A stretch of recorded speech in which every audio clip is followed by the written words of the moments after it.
Hello viewers, আসসালামু আলাইকুম। রিমঝিম বর্ষার সময় চলছে। বৃষ্টির দিন উপভোগ করতে খাবার মেনুতে ভুনা খিচুড়ি রাখতে পারেন। জেনে নিন ঝরঝরে ভুনা খিচুড়ি রান্নার সহজ কৌশল।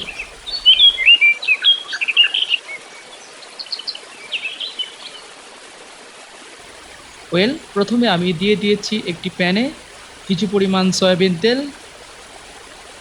তার মধ্যে দিয়ে দিচ্ছি পেঁয়াজ কুচি,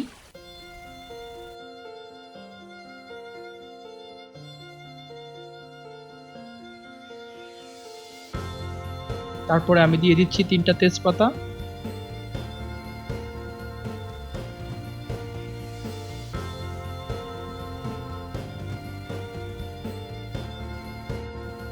এরপর একটু এটাকে ভেজে নেব সুন্দরভাবে।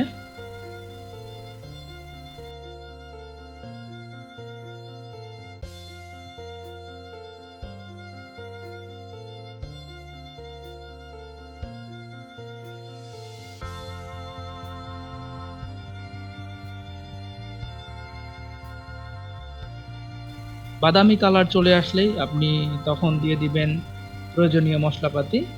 দেখুন আমি কিছু কাঁচামরিচ দিয়ে দিচ্ছি। আমি ধীরে ধীরে সবগুলোকে অ্যাড করব, কারণ প্রয়োজন বুঝে কোনটা কোন সময় দিতে হয় সেটা ফলো করতে হবে।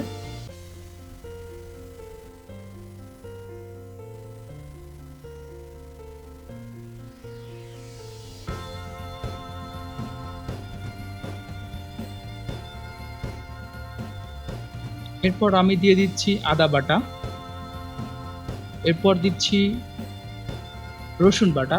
এগুলো সবই আসলে মেজারমেন্ট করছে আপনি কতটুকু চাউল রান্না করবেন তার উপরে।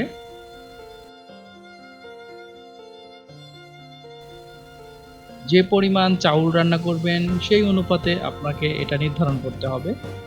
এটা ফিক্সড কোনো নিয়ম নেই আসলে সত্যিকার অর্থেই। যে মশলাটা আছে এলাচ, সেটা দিয়ে নিলাম। পর্যায়ক্রমে আমি অনেকগুলো মশলা ব্যবহার করব।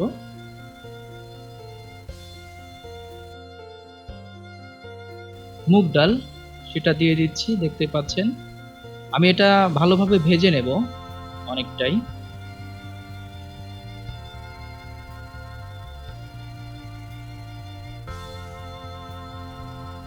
আমি এখনো লবণ অ্যাড করি নাই, লবণটা অনেক পরে অ্যাড করব।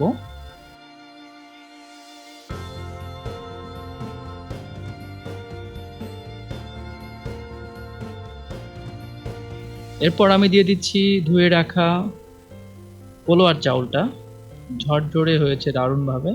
এরপর আমি আস্তে আস্তে করে সেটা নাড়তে থাকবো।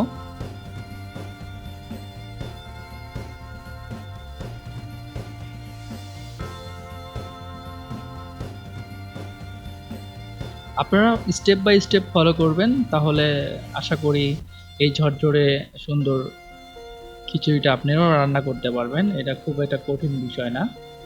তবে ঝরঝরে খিচুড়ি রান্না করার জন্য সবকিছুর মেজারমেন্টটা খুবই প্রয়োজন, বিশেষ করে পানি। পানি আপনি এমনভাবে দিবেন যাতে করে চাউল এবং ডাউল সিদ্ধ হয়ে যায়। যাই হোক, এ পর্যায়ে আমি দিয়ে দিচ্ছি কিছু মশলা, গুঁড়ো মশলা। সেটা হচ্ছে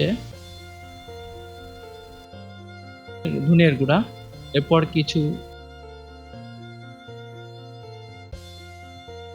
হলুদের গুঁড়া দিয়ে দিচ্ছি।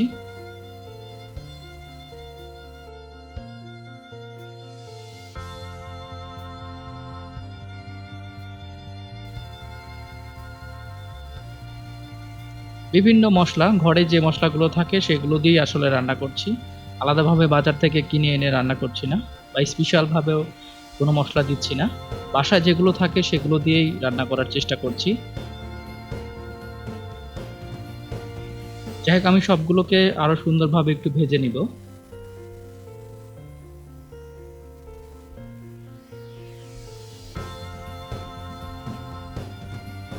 দেখুন সবকিছুতেই একটা সুন্দর কালার চলে এসেছে, আর দারুণ একটু অ্যারোমা বের হচ্ছে, মানে সুগন্ধ ছড়াচ্ছে, যেটা হয়তো আপনারা বুঝতে পারছেন না, বাট আমি রান্না করছি, আমি বুঝতে পারছি।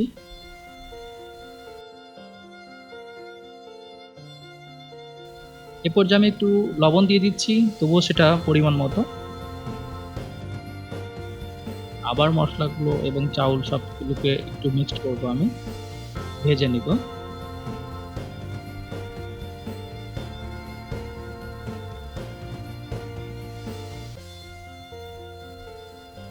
এ পর্যায়ে আমি দিয়ে দিচ্ছি গরম পানি দিয়েছি এবং সেই পরিমাপ করেই আমি পানিগুলো দিচ্ছি, যাতে করে আমার এই চাউলটা সুন্দরভাবে সিদ্ধ হয়ে যায়। সেই মেজারমেন্ট করেই কিন্তু আমি পানিটা দিয়েছি।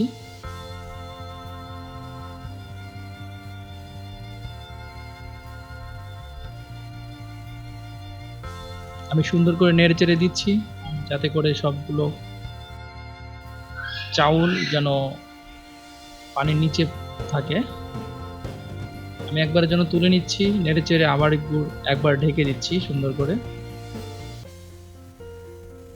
এভাবে আপনারা চুলার জালটা অনেক কমে রাখবেন, অনেক আস্তে আস্তে দিবেন, যাতে করে তলানিতে না ধরে যায় চাউলটা।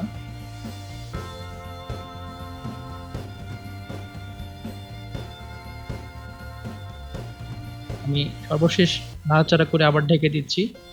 এবার আমি সরাসরি আপনাদেরকে দেখাবো রান্না কমপ্লিট হয়ে যাবার পরে।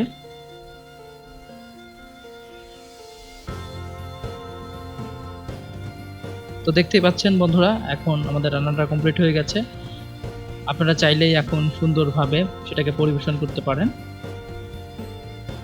মজাদার এই সুন্দর ভুনা খিচুড়ি বর্ষাকালে সত্যি খুবই খুবই খাওয়াটা জরুরি আমি বলে মনে করি। তো ভালো থাকবেন, সুস্থ থাকবেন, সুন্দর থাকবেন, নিরাপদ থাকবেন। আবারও দেখা হবে পরবর্তী কোনো নতুন রেসিপিতে। আল্লাহ হাফেজ।